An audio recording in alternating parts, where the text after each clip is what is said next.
Ahí empieza.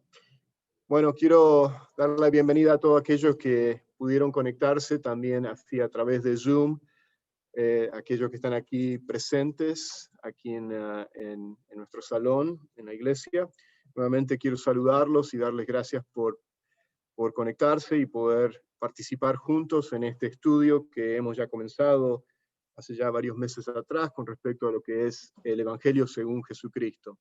Quiero saludar también a aquellos que nos van a estar viendo posteriormente a través de YouTube, una vez que termine de grabar esta enseñanza y la suba a la nube, a YouTube. Pero si tienen sus Biblias, lo que vamos a continuar en esta mañana, ya pasando tarde, vamos a estar viendo lo que es en Mateo capítulo 13, vamos a estar viendo dos parábolas, la parábola del tesoro escondido y lo que es la perla de gran precio. Así que si tienen sus Biblias, vamos a ir a Mateo capítulo 13, vamos a estar viendo los versículos 44 al 46. Un poquito de repaso de lo que ya hemos comenzado. Comenzamos la segunda parte de este estudio del Evangelio según Jesucristo, viendo de cómo Jesús, la primera parte, cómo Jesús proclamaba el Evangelio. Ahora estamos viendo cómo Jesús ilustra el Evangelio y la manera que ya hemos estado viendo de que la manera que Jesús ilustra su Evangelio es a través de utilizando las parábolas, hablando y enseñando a través de parábolas. Como ya vimos, las parábolas son historias de la vida cotidiana, historias verdaderas, pero con un significado y un mensaje profundamente espiritual. Como ya les había comentado, hemos estado estudiando las parábolas en el Evangelio de San Mateo. Ya la semana que viene vamos a estar viendo otras parábolas en San Lucas. Pero viendo lo que en Mateo, cómo Jesús comienza a enseñar las parábolas, vimos un cambio. Eso yo ya se los comenté la semana pasada. Vimos un cambio, que en los primeros 12 capítulos de Mateo vimos que Jesús enseñaba directamente, diríamos, el mensaje del reino, directamente, como fueron en el Sermón del Monte, por ejemplo, la bienaventuranza, cuando Jesús comienza a enseñar las características de los hijos del reino. Y como ustedes se van a dar cuenta, y no vamos a tener mucho tiempo en entrar en esto, pero cuando ustedes leen el Evangelio de San Mateo, el tema central del Evangelio de San Mateo es la venida del rey. Es la venida y el nacimiento del rey. Si ustedes tienen su Biblia, rápidamente pueden verlo de eso en Mateo capítulo 2, cuando los magos se acercan y se encuentran con Herodes. Ellos directamente le preguntan ahí a Herodes, le dice diciendo, ¿dónde está el rey de los judíos que ha nacido? Y se dan cuenta que ese es el tema principal que Mateo está escribiendo a una audiencia predominantemente judía, y por supuesto que el tema principal acá es de demostrar que Jesucristo es el rey de los judíos, es el rey prometido, es el rey del reino de Dios. Y por supuesto, en ese tema del reino de Dios, por eso vemos ahora en Mateo capítulo 13, cuando él comienza a enseñar a través de estas parábolas, él comienza en el tema principal, que es el tema del reino. Y acá estamos viendo las parábolas del reino, estas parábolas que hemos ya estado viendo, que son siete parábolas que el tema principal es lo que se les llama las parábolas del reino. Vimos ya las dos primeras. La primera fue la parábola de los terrenos, o la parábola del sembrador, como se conoce. Ahí vimos el origen del reino, ahí vimos cómo el reino de Dios entra en el corazón o en el terreno, en el buen terreno. Esa semilla, la semilla que es la palabra de Dios, es el Evangelio, entra y entra solamente en los corazones que están preparados. Como ya vimos, había 3 terrenos que no habían recibido el Evangelio, pero uno de esos terrenos, que era el buen terreno, el terreno bueno, era el que había recibido el Evangelio. Y después vimos la parábola, semana pasada vimos la parábola del trigo y la cizaña, y entramos ahí en un grupo de parábolas, si las podemos agrupar. Y no vimos la parábola de la semilla de mostaza, ni tampoco la parábola de la levadura, pero podríamos agrupar el trigo, la cizaña, la parábola de la semilla de mostaza y la parábola de la levadura, la podríamos agrupar en un mismo grupo, que serían, ahí vemos el mensaje principal, es cómo Satanás trata de prevenir el crecimiento del reino de Dios. Lo vimos en la parábola de la cizaña y del trigo y la cizaña, como vimos la semana pasada, como dice que el Hijo del Hombre, que es Jesucristo, es quien sembró el trigo. Pero después vimos que dice que vino el enemigo, y por supuesto en la interpretación que después da Jesús ahí en Mateo 13:36, él nos dice que ese enemigo es Satanás, que es el que siembra la cizaña, que son los hijos del enemigo. Y vemos cómo los dos crecen juntos, y ahí nos da a entender, de que en el mundo, tanto también en la iglesia, vemos que hay muchos que aparentemente dan una apariencia de piedad, pero como sabemos y como ya lo hemos hablado, muchos que tal vez vienen a la iglesia y dicen ser cristianos, realmente no lo son. Y esa es la parte donde hablábamos de la cizaña y el trigo, que aunque así de apariencia externa se pueden ver muy similares, pero vemos que al final, por los frutos lo conoceremos. Vemos al final que cuando viene la gran cosecha, que es el final de los tiempos, como dice esta parábola, y dice que los segadores, que son los ángeles que son enviados a segar, ahí va a ser separado lo que es el trigo con la cizaña. La cizaña será quemada, por supuesto dándonos la interpretación que eso será lo que es el sufrimiento del infierno eterno, y por supuesto el trigo será llevado a entrar lo que es el reino de los cielos, que son los hijos del reino, los hijos de Dios.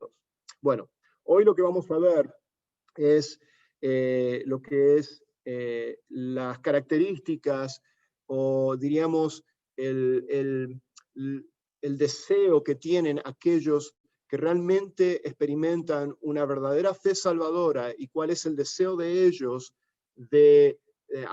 no importa cuál sea el costo, cuál sea el sacrificio, están dispuestos a hacer lo que sea para poder ellos obtener o desear el reino de los cielos. Y eso lo vamos a ver en la parábola de la perla de gran precio y lo que es el tesoro escondido.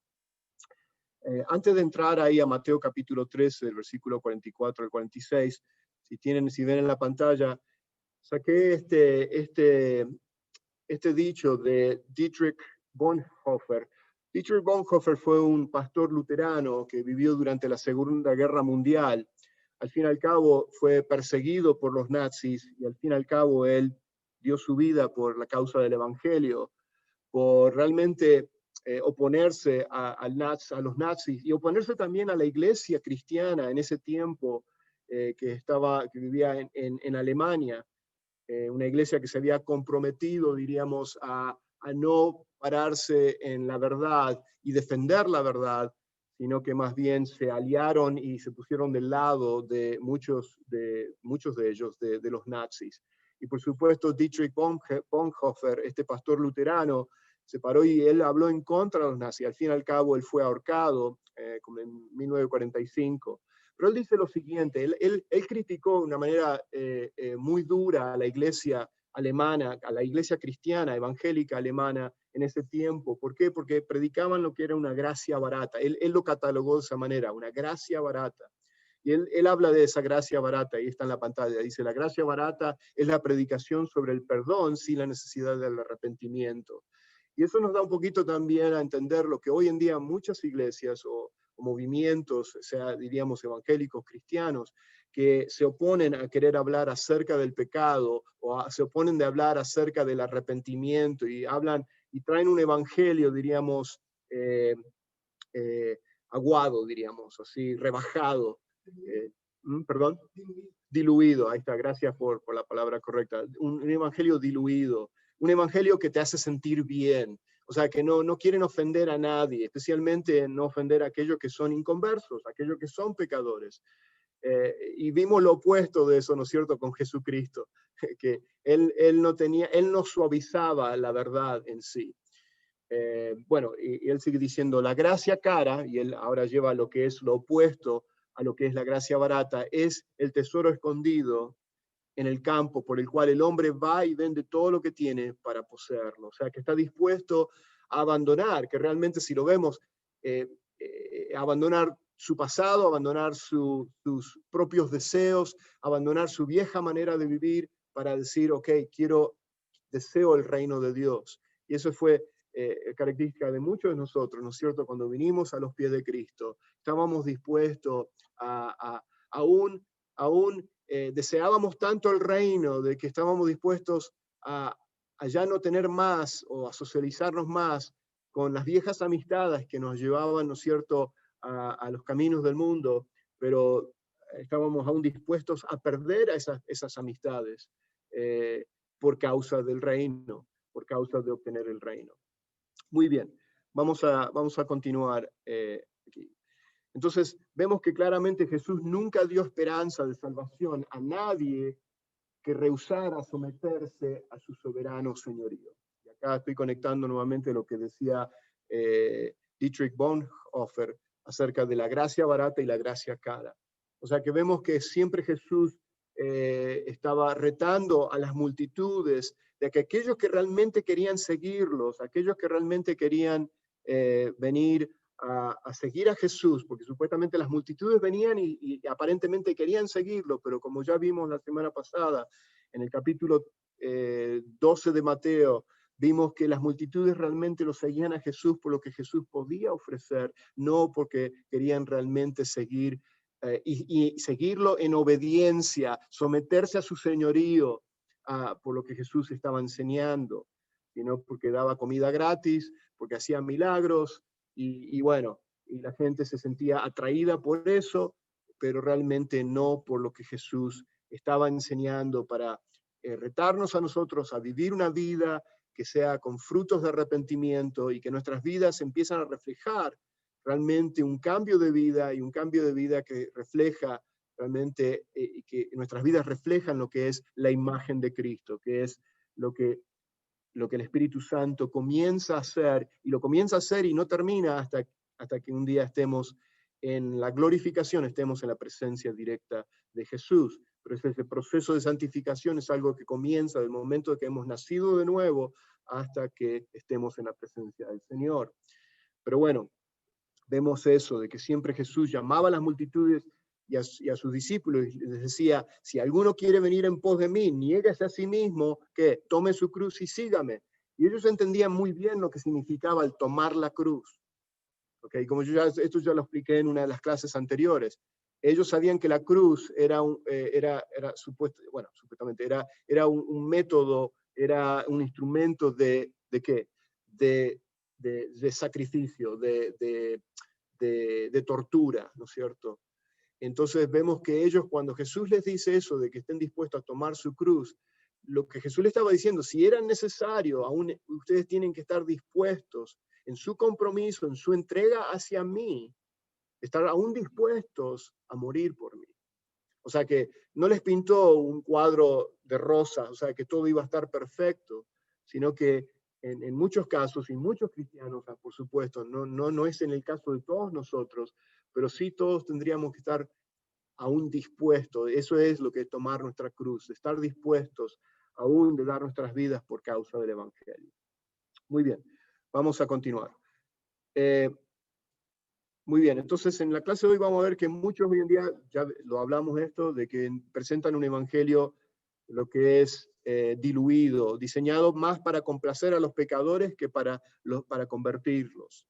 O sea, es un mensaje positivo, es un mensaje de autoestima, de que las personas se sienten bien, pero en sí no nos llevan realmente a un quebrantamiento, realmente a predicar un evangelio que nos lleva realmente a ver nuestra propia naturaleza pecaminosa y de que cada día nuestras vidas sean transformadas a la imagen de Cristo. El evangelio según Jesucristo, como ya lo hemos estado viendo, ofrece un contraste en eso. Jesús hizo retroceder frecuentemente a los buscadores entusiastas. O sea, en vez de decirle, vengan, vengan, síganme, ¿no es cierto?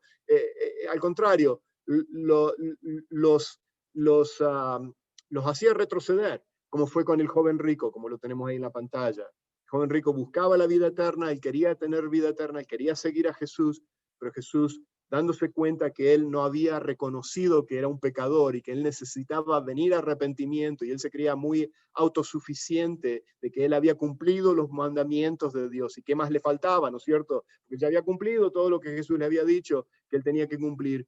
Ahí Jesús lo reta y le dice, bueno, porque tu Dios, tu ídolo es el dinero y las posesiones que tú tienes, vende todo lo que tienes, dáselo a los pobres y ven y sígueme. Y ahí fue cuando él se fue tristemente. Entonces nos damos cuenta de que el Evangelio, ese será el precio, el costo que tenía que haber pagado el joven rico, como ahora lo vamos a ver en la parábola, de aquel que encuentra este tesoro precioso en el campo y lo que hace es que vende todo lo que tiene para poder obtenerlo. Y lo que vamos a ver el significado de estos simbolismos que vemos en las parábolas y qué significan.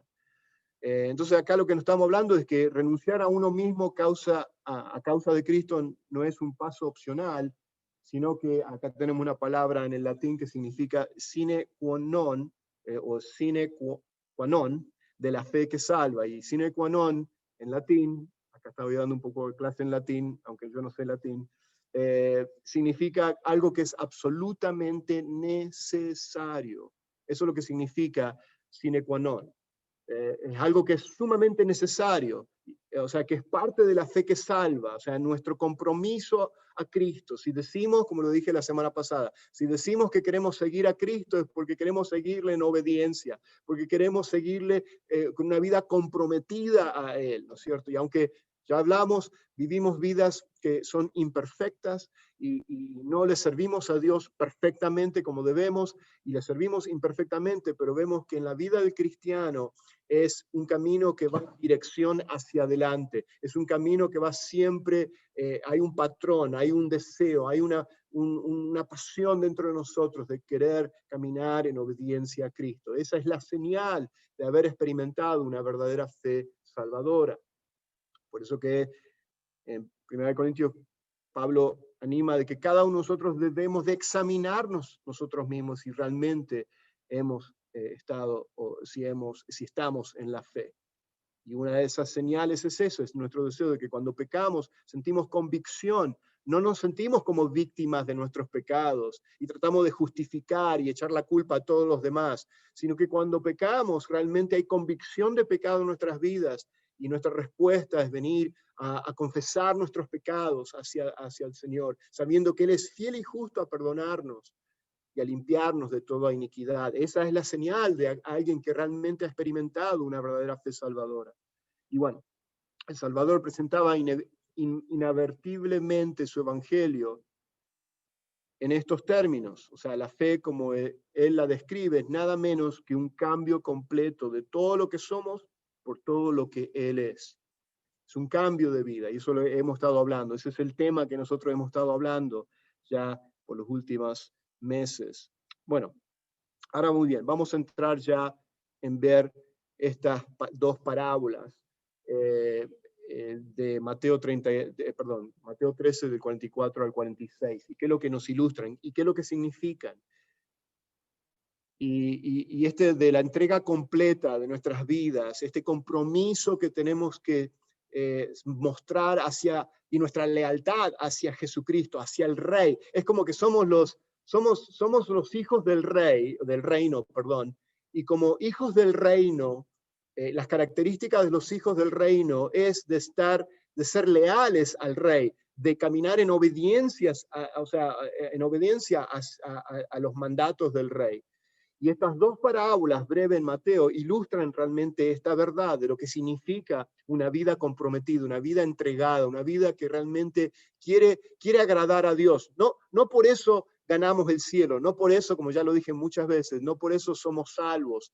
O sea, la salvación es por gracia, es un regalo de Dios, es la obra de Dios, es el milagro de Dios que trae el nuevo nacimiento en tu corazón y en mi corazón, de poner un nuevo corazón, como dice Ezequiel 36.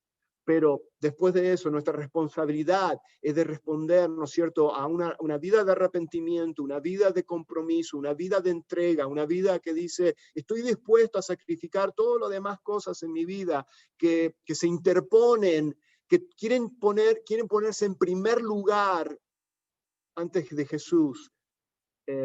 Y bueno, eso es lo que significan estas dos parábolas. Vamos a leerla, lo tengo en la pantalla, si quieren lo pueden seguir en sus Biblias. Creo en la pantalla tengo lo que es la traducción, la Biblia de las Américas. Dice así la palabra de Dios. El reino de los cielos es como un tesoro escondido que un hombre descubrió en un campo. En medio de su entusiasmo, lo escondió nuevamente y vendió todas sus posesiones a fin de juntar el dinero suficiente para comprar el campo. Esa es la primera, que es el tesoro escondido. La segunda comienza en el versículo 45 al 46. Además, el reino del cielo es como un comerciante en busca de perlas de primera calidad, y cuando descubrió una perla de gran valor, vendió todas sus posesiones. ¿Y qué hizo? Y la compró. Muy bien. El hecho de, acá lo que nos está mostrando era común en el tiempo en el tiempo de Jesús, y aún antes del tiempo de Jesús, o lo que era en Palestina, en lo que era en Israel, esconder cosas de valor en lugares secretos por motivo de las muchas guerras que había tenido Israel. ¿Okay? O sea, que no había bancos, no había cajas fuertes en ese tiempo. Entonces la gente acostumbraba a esconder las cosas de gran valor, joyas, oro, monedas, cosas así. Y era de costumbre. O sea que nuevamente vemos que esta era una historia que era común. O sea, los que oían la historia, ellos entendían realmente lo que Jesús estaba diciendo. Ahora, la interpretación es interesante porque acá vemos que dice que el reino de los cielos es como un tesoro. O sea, que es similar a un tesoro escondido. O sea, que vemos que el tesoro es el reino. ¿Y quién es el rey del reino? Jesucristo. O sea, que vemos que acá el tesoro escondido es Jesús, es Cristo, es lo que Cristo ha hecho por nosotros, ¿no es cierto? Y bueno, eso era lo que vamos a estar viendo. Entonces vemos acá claramente que en las dos parábolas están hablando, estas dos parábolas hablan prácticamente de lo mismo, de que tanto la persona que compra el campo está dispuesto a pagar un precio por el campo, a hacer lo que sea para poder obtener ese tesoro. Y el comerciante que encuentra, fíjense una cosa, que cuando él encuentra la perla de gran precio, no busca ninguna otra, no necesita buscar ninguna otra. Él ya encontró esa perla de gran precio y es todo lo que él quiere, ¿okay? Y todo lo que él desea.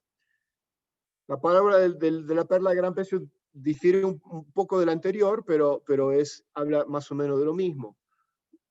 Las perlas en el tiempo de Jesús eran las más costosas de las gemas y las personas ricas las adquirían como inversión. O sea, vemos que también esto era algo que era muy familiarizado, estaban muy familiarizados ellos en la historia que Jesús le presenta acerca de la perla de gran precio, porque una de las gemas más apreciadas en el tiempo de Jesús eran las perlas.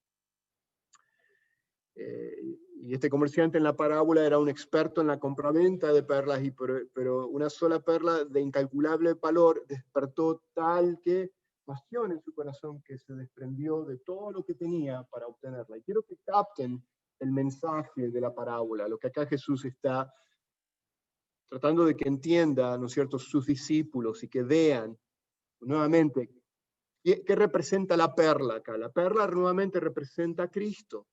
O sea, hay algunos que interpretan esta parábola al revés. Dicen que la perla son los cristianos y Jesús fue y, por supuesto, al morir en la cruz, él fue y compró, ¿no es cierto? Pero la palabra de Dios no nos dice que éramos perlas cuando no teníamos a Cristo, cuando éramos enemigos de Dios. Pero dice que Dios demostró su amor hacia nosotros, de que envió a Cristo a morir por nosotros y Cristo murió por nosotros. Pero él dice la palabra que éramos enemigos de Dios, no nos dice que éramos perlas. Por eso que yo no estoy de acuerdo con esa interpretación. Yo estoy de acuerdo que la interpretación acá es de que tanto el tesoro que encontró esta persona en este terreno como la perla de gran precio, ambos simbolizan lo mismo, es Cristo, es lo que Cristo hizo por nosotros.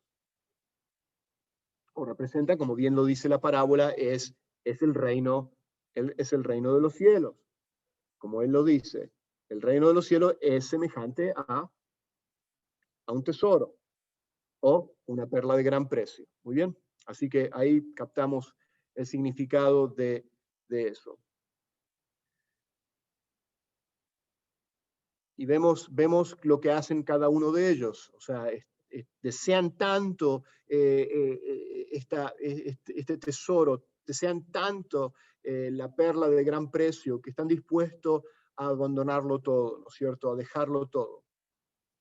Y yo creo que esto va mano a mano a lo que también Pablo nos menciona en Filipenses 3, 7 y 8. Si ustedes se acuerdan, Pablo dice que él lo consideraba todo por basura, ¿no es cierto? O sea, lo consideraba todo como perdido, o sea, como basura, a fin de qué, a ganar a Cristo. Ahí lo tienen en la pantalla. Y yo creo que estas dos parábolas nos enseñan exactamente lo que Pablo se refirió y lo que Pablo mencionó en Filipenses 3, 7 al 8. ¿Okay? Ahí vemos que él dice, pero todo lo que para mí era ganancia, ¿qué era lo que era ganancia para Pablo? ¿Qué es lo que él más admiraba? ¿Qué era lo que él más buscaba y deseaba en su vida? Era su carrera, era su religiosidad, era el hecho de que él era un fariseo de fariseos, él era muy estudioso, él era celoso por las tradiciones judías, ¿no es cierto? Al punto de que se hizo perseguidor de la iglesia, al punto de que persiguió a la iglesia, mató a cristianos.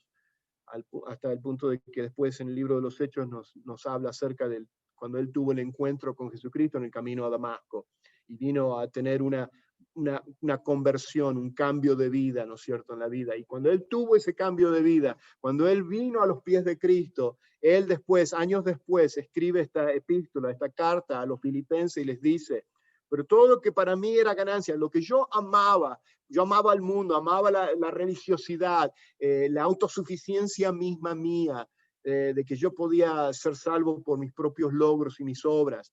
Lo estimo, dice, todo como pérdida por amor de Cristo. O sea que eso es pérdida ahora. ¿Por amor a quién? A Cristo.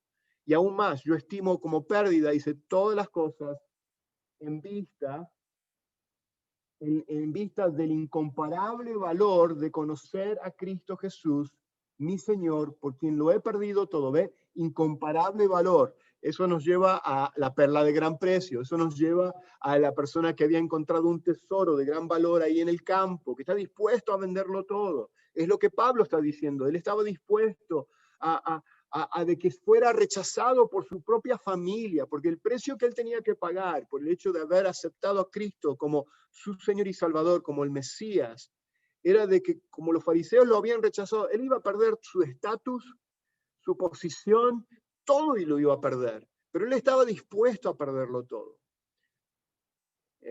Por causa de Cristo, por el hecho de que era un incomparable valor. O sea, que no se podía comparar lo que él tenía antes con lo que ahora él encontró.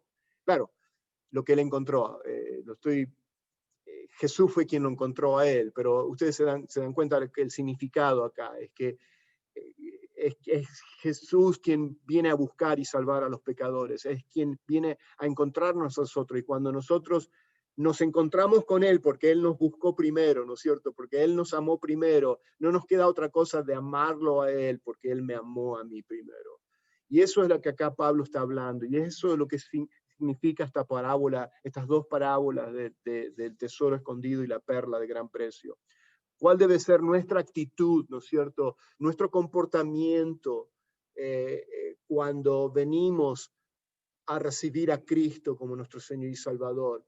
Estamos dispuestos, ¿no es cierto?, abandonados, no como el joven rico que quería la vida eterna, quería ir al cielo, por decirlo así, pero no estaba dispuesto a venir a una vida de arrepentimiento, de abandonar su vieja vida.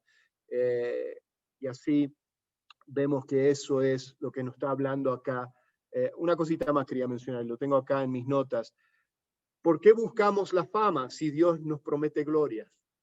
¿Cuánta gente busca la fama? ¿Aún cuántos predicadores, entre comillas, están más preocupados por su fama y de ser famosos, diríamos, en el ámbito evangélico, si Dios nos promete gloria? ¿Por qué buscamos las riquezas de este mundo si las riquezas del cielo son nuestras ya? ¿Se dan cuenta? Y eso es lo que descubrió Pablo. Y eso es lo que vemos en esta parábola que Jesús le dice a sus discípulos. Precisamente, específicamente en esta parábola, él está hablando directamente a sus discípulos. En este caso, esta parábola no le está diciendo a las multitudes, sino que en este caso le está diciendo solamente esta parábola a sus discípulos, que esa debe ser, ¿no es cierto?, la pasión de ellos, la actitud de ellos. Dice, ¿por qué buscamos una corona perecedera si somos llamados a ganar una corona incorruptible?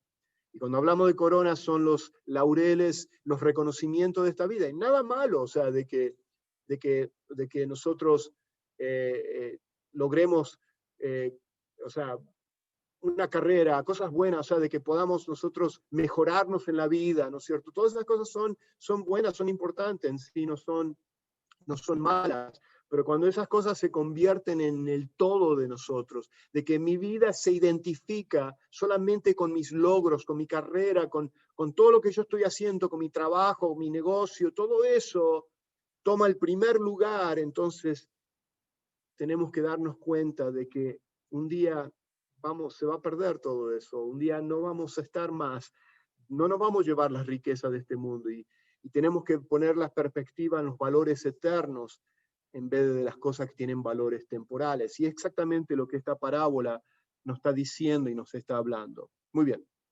vamos a ver, el punto básico de ambas parábolas, acá tenemos un resumen, es que el reino de los cielos es solo para quienes se dan cuenta de su inmenso valor y están dispuestos a sacrificarlo todo por obtenerlo. Ahora, quiero aclarar, por supuesto, no podemos comprar el reino de los cielos. Acá no está diciendo de que tenemos que vender todas nuestras posesiones y si hacemos eso y hacemos un voto de pobreza, entonces nos ganamos el cielo. No, de ninguna manera está diciendo eso, sino que está diciendo dónde se encuentra nuestro corazón.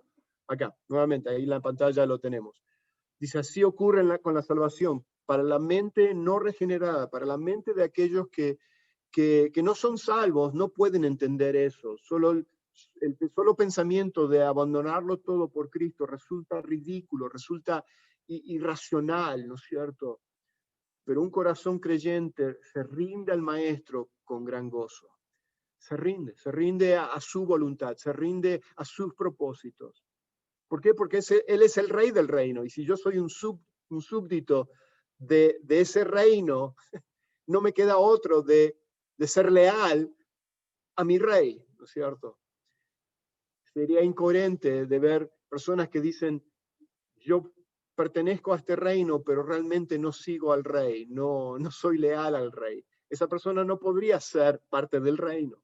Pero así ocurre muchas veces en la iglesia. Gente que dice, yo soy cristiano, yo sigo a Cristo, y después viven sus vidas como que si nunca, o sea, nunca ha habido un cambio de vidas en ellos. Este es el carácter de la fe que salva, y nuevamente lo atamos a lo que hemos estado estudiando, de que hay una diferencia en una verdadera fe salvadora que produce ese cambio de vida, que produce el nuevo nacimiento, que es por motivo de un milagro de Dios. Como ya dije muchas veces, es Dios quien toma la iniciativa de buscarnos, de salvarnos, a diferencia de una fe de labios, una fe así de una mera credulidad. ¿Okay? Es muy diferente. Entonces esta es la fe salva, que está dispuesto a entregarlo todo, como Pablo lo dice ahí en Filipenses 3.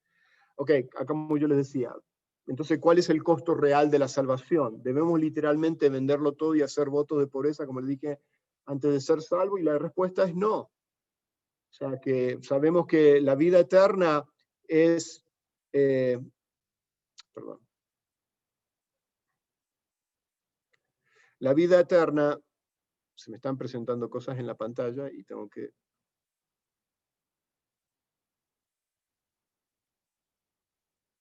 Ahí está. Dice, la vida eterna es es algo que es un regalo de Dios, es gratuita y no se puede comprar, pero sí hay un compromiso real que nosotros tenemos y ese es el costo. Disculpen, que se me presentó algo aquí en la pantalla y